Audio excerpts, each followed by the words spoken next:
grâce à ce processus, on va pouvoir retrouver la conscience de tout notre être, prendre conscience de ce qui réagit et retrouver la conscience de qui on est plus globalement, plus réduit, on pourrait dire, à la réaction ou à l'émotion.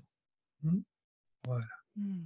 Et on a la remarque de Daniel, peut-on parler d'effet miroir, ce qui me gêne chez l'autre et aussi chez moi? Eh bien oui, tout à fait. C'est vraiment dans ce processus, on propose vraiment de changer de focale. On a l'habitude souvent de vouloir interagir sur les relations ou même de rendre éventuellement les autres responsables. Et là, on va vraiment, c'est une démarche d'humilité que de revenir à soi et de se dire, OK, je perçois que quelque chose réagit en moi. Et donc, ce qui réagit, ça m'appartient effectivement. Et donc, on va finalement utiliser les situations de la vie, et notamment les relations, pour faire un peu plus connaissance avec nous-mêmes et à ce qui réagit en nous. Donc, c'est vraiment tout à fait ça. Tout à fait. Et puis, c'est vraiment la voie de la liberté parce que quand je suis identifié, alors je pourrais attendre que l'autre se produise autrement. Par exemple, que l'autre arrête de se plaindre ou qu'il n'y ait plus personne sur la Terre qui se plaint. Par exemple, si je reprends, si tu me permets, Pierre, de reprendre ton exemple, c'est que je serais dépendant pour être bien, qu'il n'y ait plus personne qui se plaigne.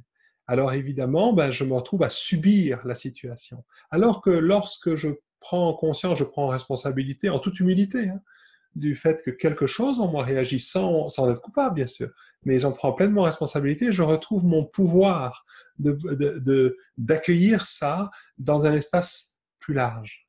Et je vois que Pierrette nous a répondu, je deviens observatrice en fait, plutôt que d'être collée à cette réaction.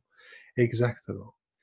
Et en fait, souvent, parfois, on peut être présent à quelque chose en nous, mais en étant collé dessus. C'est-à-dire que, comme le disait plutôt Valérie, comme à partir d'un endroit où on veut interroger, solutionner, régler, on pense qu'il y a un problème en nous, qu'on doit le résoudre. Il n'y a pas de problème en nous. La plus grande difficulté qu'on peut avoir, c'est quand on se retrouve partiellement, donc on se retrouve identifié à une partie de nous qui réagit, et c'est ça qui fait qu'on est complètement pris dans la situation.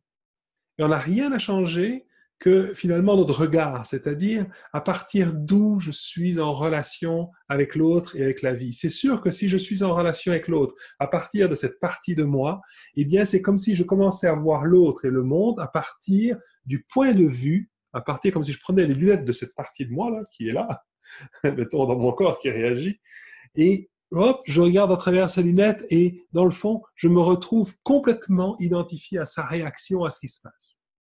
À partir du moment où je reconnais cette partie de moi et que je vais lui dire bonjour à cette partie de moi qui se sent agacée, alors je suis présent à cela et donc je peux être présent à l'autre et donc mon bien-être intérieur ne dépend plus de la relation à l'autre.